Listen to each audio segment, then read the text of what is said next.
Super Mario G-Shock. So this is actually the box that it comes in, and this is actually a gift from a very generous subscriber, so I just want to give you a shout out. You know exactly who you are. I want to thank you very much for this beautiful gift. And as you can see, the box has the 1985 Nintendo game Super Mario Brothers in 8-bit. This is actually the first world. As you can see here, the small Mario is going to jump on that mushroom there that he just got from this block there, and he's about to become the big Mario. So, pretty awesome graphic there. And then when we take a look, you see 1985 Nintendo there. This is the model number DW5600 SMB. Flip it around again, and this is actually the very notorious level 3-1.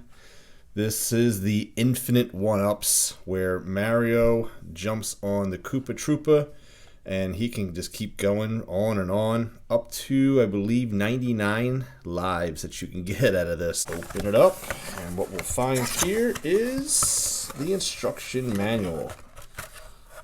Toss that aside, we don't need that. And then we open this up, and there it is, the tin for the Mario Brothers, Super Mario Brothers G-Shock special edition here. So there it is in its 8-bit graphics, G-Shock, Super Mario Brothers, and of course the X, because G-Shock is indeed collaborating with Super Mario Brothers. And there's your Koopa Troopa there on the blocks there. Here we go!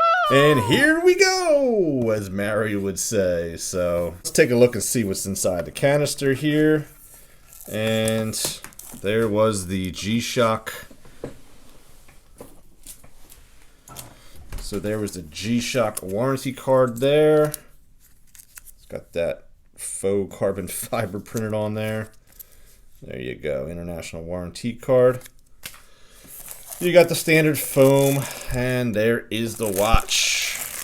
Very well protected, even though, as we know, guys, these don't need to be protected at all. You could put this in a bag and just have it flop around and it'll be just fine. These watches can take a beating. Check this out here. There's the strap. And of course the price tag. These are listed for $150. So here is the Super Mario Brothers G-Shock in all its glory. Here it is next to my other G-Shock. This one here is the Tough Solar with the negative display. But as you can see, it's essentially the same design. You've got the bumpers here on each side. You've got that recessed pusher here so that you're not pushing it by accident. And it's just a basic same design, guys.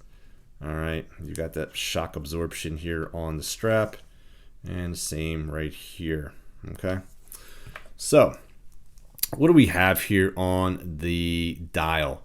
Well, we have the blue sky outlining essentially the red Mario. That's what he's known for, his red hat, right?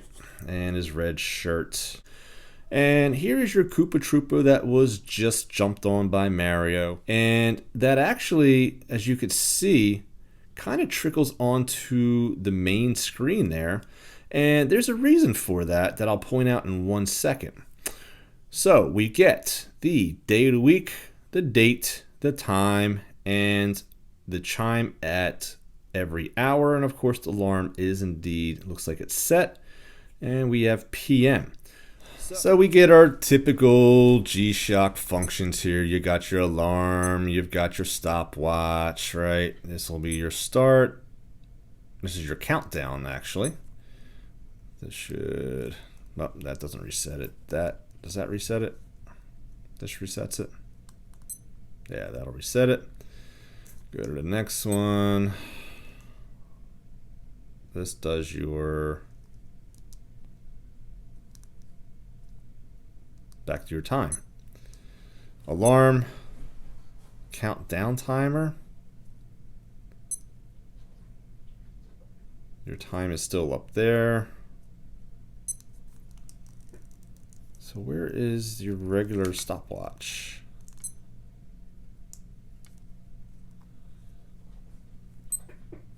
I don't know.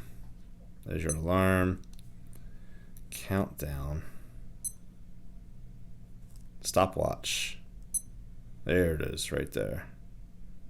All right, reset.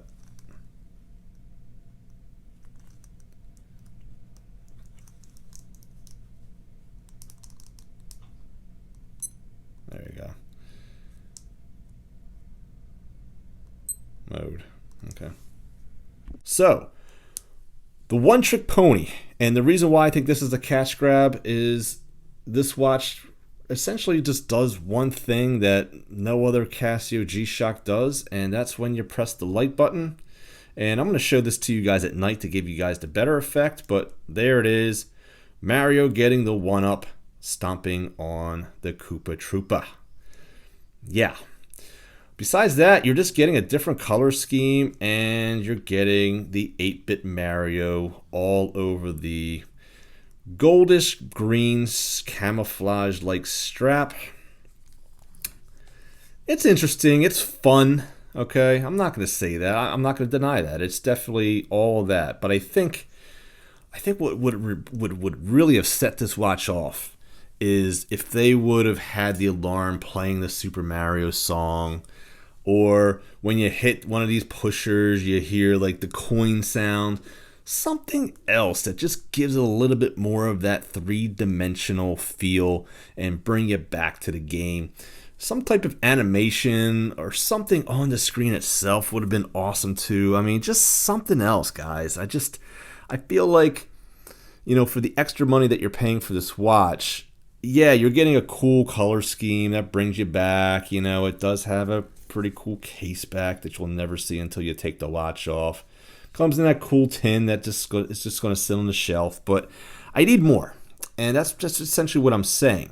But with that being said, this watch is having no trouble being sold, and yeah, they're going to cut costs by just doing the bare minimum and selling it for $150. So, you know, with that being said, yeah, they're definitely not having any trouble selling this watch, but it would have been so much cooler if they would have charged even a little bit extra for those extras that I mentioned. Just my 2 cents. You get 4 screws that will actually release the case so that you can get to that battery. And then there's your spring bars there. If you ever wanted to change out the strap, which this is definitely going to be a troublesome strap to try to... I mean, you could put a NATO on here, no problem. But, you know, as you could see, it's a very small lug. And, you know, as you could see, this strap obviously tapers out. So, you know, and look, at the end of the day, why would you want to change the strap out, right? I mean, you got Mario right on here, right? But there you go with that. Now, our keeper here, a lot of people are going to be a little bit confused as to what this is. Is it a crown? Is it a castle? Is it an E? Is it an M? Well, you know what it actually is? It is, from what I understand, a glitch in the game where you have, this represents 10. So this is like the 1, and then there's usually a number that will correspond after that. And then they have different symbols if you get to 20 and whatnot. So this essentially is telling you you have 10 lives. So there's your little factoid there. You get your standard G-Shock buckle. And let me show it to you on the wrist.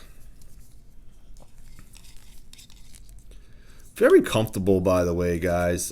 These G-Shocks, they wear very comfortably, very light, and they're durable. So on the wrist, it actually doesn't look half bad. You know, it's a fun watch, and I think it accomplishes what it wants to accomplish.